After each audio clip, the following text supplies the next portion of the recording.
everyone. Today we are going to study about the ozone. So ozone क्या है हमारा? It is an allotropic form of oxygen. ठीक है, ये क्या है? ऑक्सीजन की एलोट्रॉपिक फॉर्म है. ऑक्सीजन की 2 एलोट्रॉपिक फॉर्म होती है. एक होती है आपकी डाइऑक्सीजन और दूसरी होती है ट्राइऑक्सीजन. ठीक है, ट्राइऑक्सीजन को हम क्या बोलते हैं? ओजोन बोलते हैं.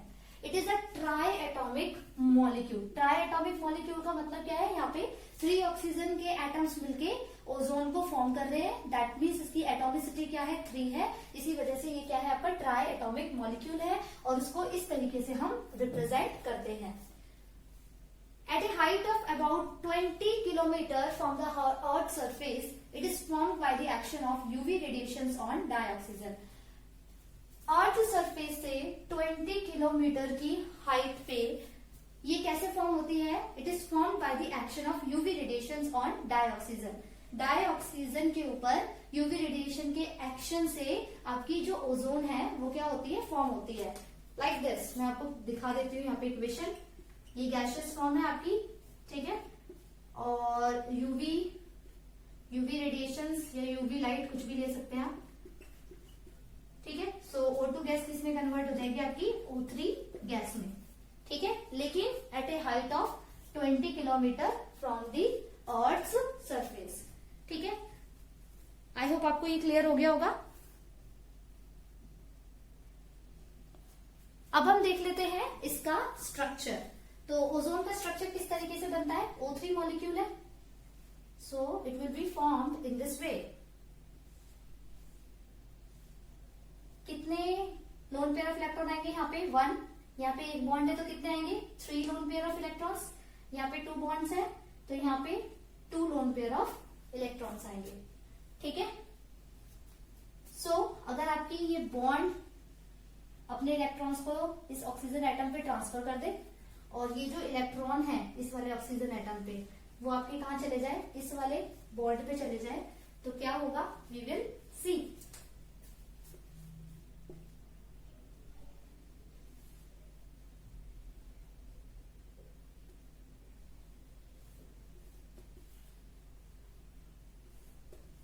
नाउ अब इसके पास कितने इलेक्ट्रॉन्स आ जाएंगे?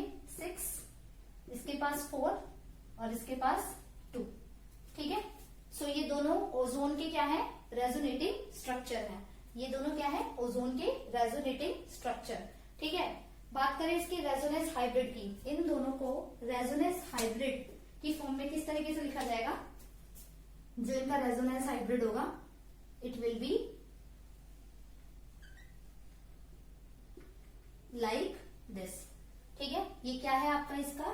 This is the resonance hybrid.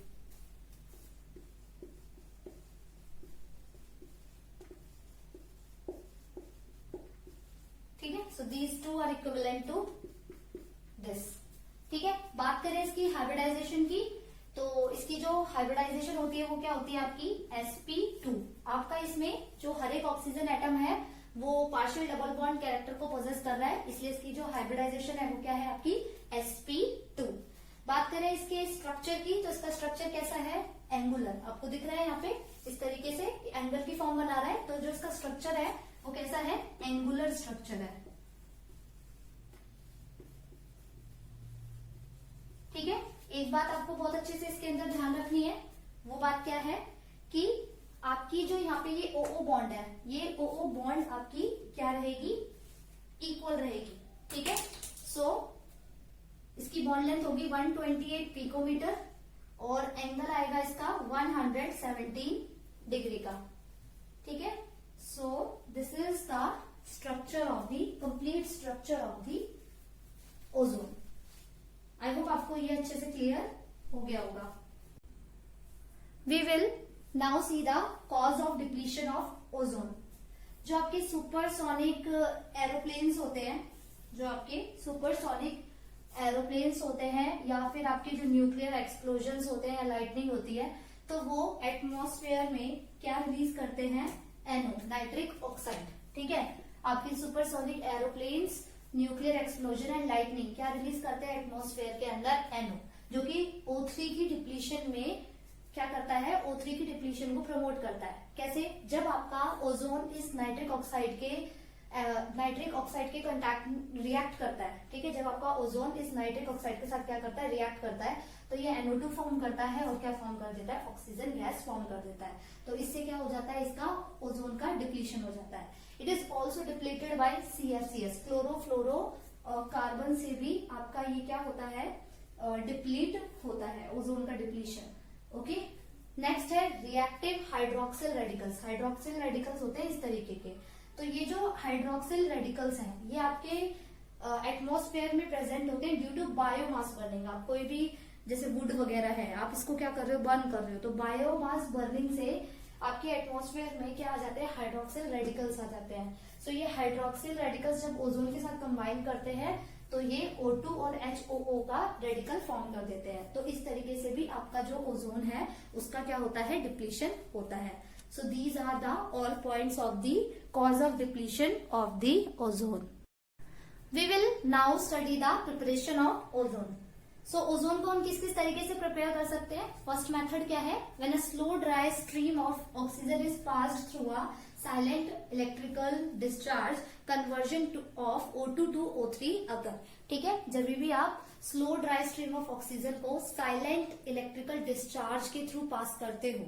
Silent electrical discharge का मतलब क्या है, स्पार्कलेस इलेक्ट्रिकल डिस्चार्ज के थ्रू अगर आप पास करते हो slow dry stream of oxygen को, तो conversion of O2 to O3 यानी कि आपकी डाई ऑक्सीजन किसमें कन्वर्ट हो जाती है, आपके ट्राई ऑक्सीजन में कन्वर्ट हो जाती है।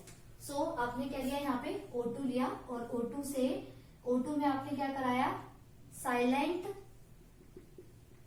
इलेक्ट्रिकल डिस्चार्ज कराया।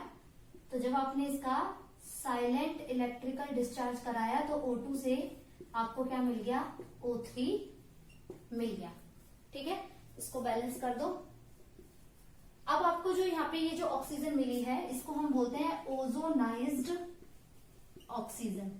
ठीक है, आपकी जो ये रिएक्शन होती है, जो आपकी ये वाली रिएक्शन है, ये रिएक्शन कैसी होती है, आपकी एंडोथर्मिक होती है। तो क्योंकि आपकी ये रिएक्शन क्या होती है, एंडोथर्मिक होती है, एक तो इस वजह से भी आपको साइलेंट इलेक्ट्रिकल डिस्चार्ज की नीड होती है, और दूसरी क्या होती है, अगर आप साइलेंट इलेक्ट्रिकल डिस्चार्ज नहीं कराओगे तो आपकी जो ये ओजोन है वो वापस से किसमें डिकम्पोज हो जाएगी, O2 में। मतलब ये रिएक्शन जो है आपकी, ये रिएक्शन कैसी हो जाएगी, रिवर्सिबल हो जाएगी। तो जो साइलेंट इलेक्ट्रिकल डिस्चार्ज है एक्चुअल में क्या करता है, लेस हीट प्रोवाइड करता है। ठीक है, साइलेंट इलेक्ट्रिकल डिस्चार्ज क्या करता है, लेस हीट प्रोवाइड करता है, क्योंकि ये एक स्पार्कलेस इलेक्ट्रिकल डिस्चार्ज है। तो इसकी मेनली नीड एक तो इसलिए होती है क्योंकि जो आपकी ये कन्वर्जन होती है फ्रॉम O2 to O3 ये एंडोथर्मिक होती है। दूसरा, to prevent the decomposition of O3 back to O2 के लिए भी आपको साइलेंट इलेक्ट्रिकल डिस्चार्ज कराने की क्या होती है, नीड होती है। एक चीज और यहाँ पे नोट करने वाली है, जो आपको यहाँ पे ऑक्सीजन मिलेगी, जो आपको यहाँ पे ओजोनाइड ऑक्सीजन मिलेगी, ये जो आपकी ओजोनाइड ऑक्सीजन है यानी कि जो आपकी ओजोन है, इसका जो आपको परसेंटेज मिलेगा वो कैसा मिलेगा, 10%। ठीक है, आपको जो यहाँ पे ozonide oxygen that is ozone, आपको सिर्फ 10% ओजोन ही मिलेगी इस रिएक्शन के थ्रू। लेकिन अगर आप चाहते हो कि आपको इसकी कंसंट्रेशन 10% से क्या मिले, ज्यादा मिले, ठीक है, if you want its concentration to be greater than the 10%, तो आप क्या कर सकते हो, बैटरी ऑफ ओजोनाइजर्स को यूज कर सकते हो। ठीक है, बैटरी ऑफ ओजोनाइजर्स को आप क्या कर सकते हो, यूज कर सकते हो। और उसमें होगा क्या, आपकी जो प्योर ओजोन है, प्योर ओजोन क्या हो जाएगी, आपकी कंडेंस हो जाएगी एक वेसल के अंदर, और ये जो प्योर ओजोन है ये सराउंडेड होगी विद द लिक्विड डाइऑक्सीजन। ठीक है, so this is how you can do the preparation of the ozone. I hope आपको ये अच्छे से क्लियर हो गई होगी। Now we will study the physical properties of the ozone. So जो आपकी प्योर ओजोन होती है, जो आपकी प्योर ओजोन होती है वो कैसे कलर की होती है, पेल ब्लू गैस होती है। ठीक है, ओजोन जो प्योर ओजोन है आपकी वो पेल ब्लू गैस है, इसका कलर कैसा है, पेल ब्लू।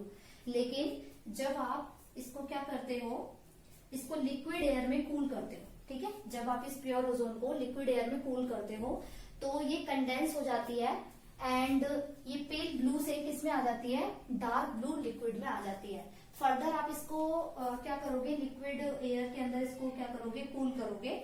सो ये उसके बाद डार्क ब्लू लिक्विड के बाद किस में कन्वर्ट हो जाएगी, किसमें कंडेंस हो जाएगी, वायलेट ब्लैक सॉलिड में। ठीक है। सो जो आपकी प्योर ओजोन है वो इनिशियली कैसे होती है, पेल ब्लू गैस होती है, लेकिन जब आप इसको कूल करते हो लिक्विड एयर के अंदर तो आपकी जो ये प्योर ओजोन है ये अपने आप को कंडेंस कर लेती है सबसे पहले किसमें, डार्क ब्लू लिक्विड में। फर्दर अगर आप इसकी फर्दर कूलिंग करोगे तो ये अपने आप को कंडेंस कर लेगी वायलेट ब्लैक सॉलिड में। ठीक है।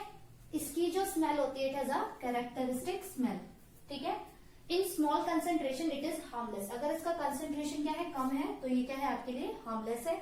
ये कैसी होती है, डायामैग्नेटिक, मतलब इसका मैग्नेटिक नेचर कैसा है, डायामैग्नेटिक।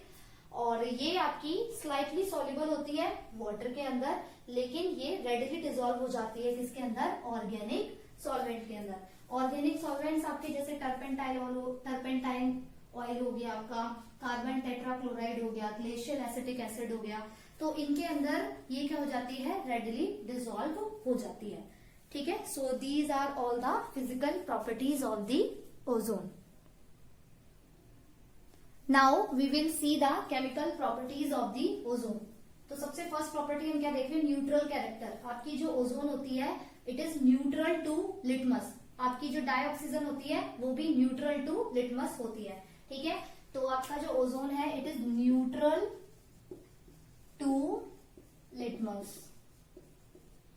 डिकम्पोजिशन की बात करें, ओजोन के डिकम्पोजिशन की, आपकी जो ओजोन होती है वो थर्मोडायनामिकली अनस्टेबल होती है देन ऑक्सीजन।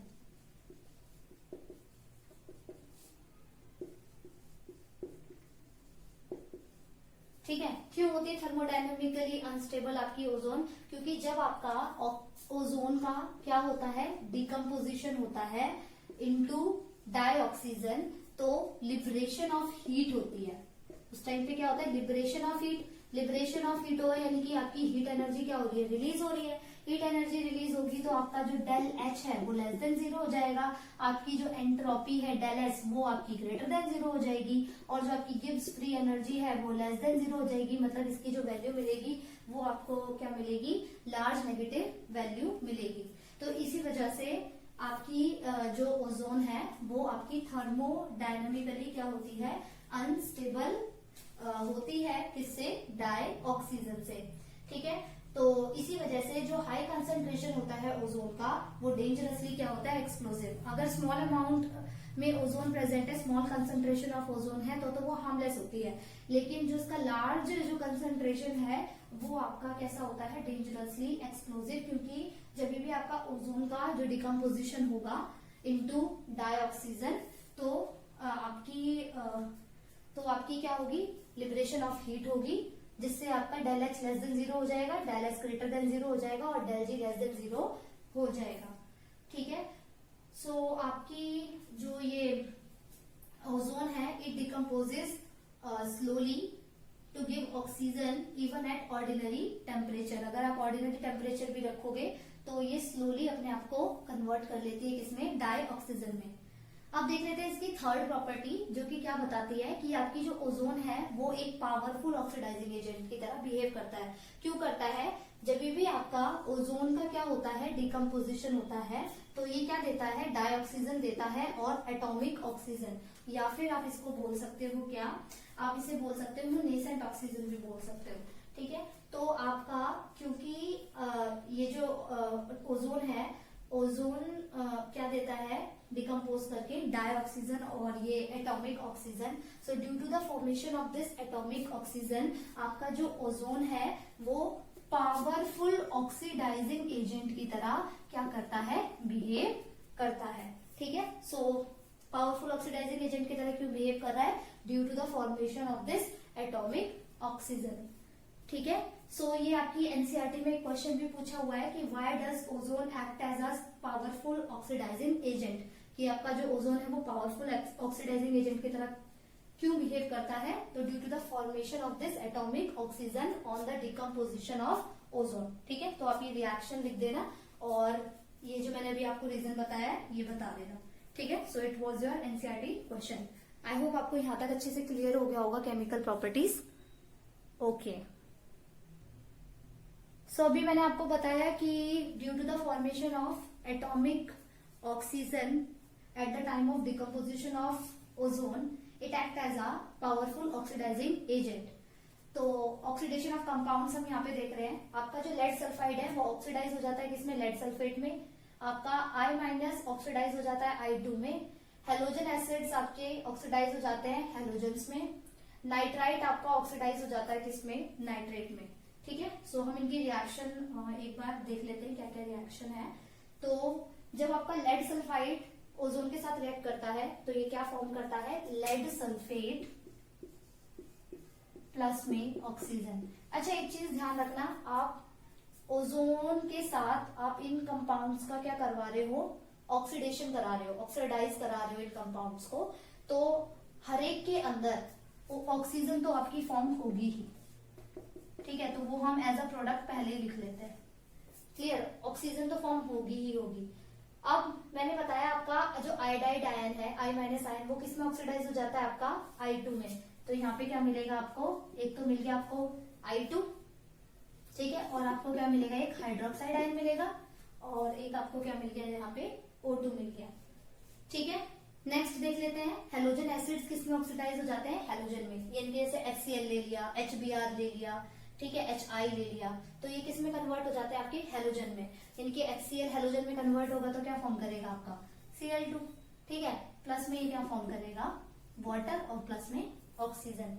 अब देख लेते हैं KNO2। KNO2 जब ओजोन के साथ क्या करेगा आपका, रिएक्ट करेगा, तो ये क्या फॉर्म करेगा आपका KNO3, ठीक है। सो ये आपके ऑक्सीडेशन ऑफ कंपाउंड्स थे विद ओजोन, ठीक है। आई होप ये आपको अच्छे से क्लियर हो गए होंगे। ओके, अब हमारा क्वेश्चन है, how is O3 estimated quantitatively. Quantitatively आप इसको किस तरीके से एस्टिमेट कर सकते हो। तो जब आपकी ozone O3 access KI solution के साथ ट्रीट की जाती है and it is buffered with borate buffer whose pH is equal to 9.2, तो I2 जो है लिबरेट होती है। KI का मैं सपोज मैं ले लेती हूँ I माइनस आयन, KI का मैंने ले लिया आयोडाइड आयन ले लिया, प्लस आपने क्या ले लिया, वाटर ले लिया, प्लस में आपने क्या ले लिया, ओजोन ले लिया, ठीक है। तो आपको क्या मिल जाएगा यहाँ से, I2 गैस जो है वो आपको यहाँ से मिल जाएगी, ठीक है। I2 गैस के साथ साथ आपको O2 और हाइड्रोक्साइड आयन्स भी मिल जाएंगे, ठीक है। अब जो यहाँ पे आपका ये I2 लिबरेट हुआ है, ये I2 जब आपका सोडियम थायोसल्फेट के साथ Na2S2O3 इसके साथ रिएक्ट करता है, ठीक है, तो ये आपका क्या फॉर्म कर देता है, इट फॉर्म्स सोडियम टेट्राथायोनेट, ठीक है, सोडियम टेट्राथायोनेट, यानी कि ये होगा Na2S4O6 और प्लस में ये फॉर्म करेगा क्या, NaI। तो इस तरीके से आप इसे क्वांटिटेटिवली एस्टिमेट कर सकते हो। तो सबसे पहले आपने क्या करना है, मैंने KI का I माइनस आयन ले लिया यहाँ पे, इसको ओजोन के साथ जब आप रिएक्ट कराओगे तो I माइनस आपका I2 में क्या हो जाएगा, ऑक्सीडाइज हो जाएगा, ठीक है। I माइनस I2 में ऑक्सीडाइज हो जाएगा। ये I2, ये जो I2 है ये आपका जब सोडियम थायोसल्फेट के साथ क्या करेगा, सोडियम थायोसल्फेट के साथ जब ये रिएक्ट करेगा तो ये फॉर्म करेगा क्या, सोडियम टेट्राथायोनेट, ठीक है। बट आपने एक चीज ध्यान रखनी है, जो आप यहाँ पे आयोडाइड आयन ले रहे हो ये आपको कैसे लेना है, एक्सेस में लेना है, ठीक है। So this is how you can estimate the ozone quantitatively. I hope आपको ये क्लियर हो गया होगा। Now we will see the uses of ozone. So ये कैसे यूज होती है, it is used as germicide, disinfectant and for sterilising water, ठीक है। इस तरीके से इसको यूज किया जाता है क्योंकि ये ऑक्सीडाइजिंग एजेंट की तरह एक्ट करती है ओजोन आपकी, तो ये मैन्युफैक्चर ऑफ पोटेशियम परमैंगनेट के लिए भी यूज किया जाता है, ठीक है। It is also use for bleaching oils, it is also use for bleaching oils, Ivory, floor starch etcetera, ठीक है। सो इन सब चीजों को ब्लीच करने के लिए भी यूज की जाती है, ठीक है। सो ये सारे के सारे ओजोन के यूजेस थे। So what we have started today we talked about ozone, its structure, its depletion, है ना, its preparation, physical and chemical properties and also about its uses. अच्छा, वैसे इसका एक और इम्पोर्टेंट यूज है, वो सबको ही पता है, क्या है ये, आपको यूवी रेडिएशन से क्या करता है, प्रोटेक्ट करता है। ठीक है, आपका जो ओजोन है वो क्या करता है, यूवी रेडिएशन से भी प्रोटेक्ट करता है। ठीक है, तो ये इसका एक यूज था जो रह गया था, अभी मैंने आपको बता दिया है।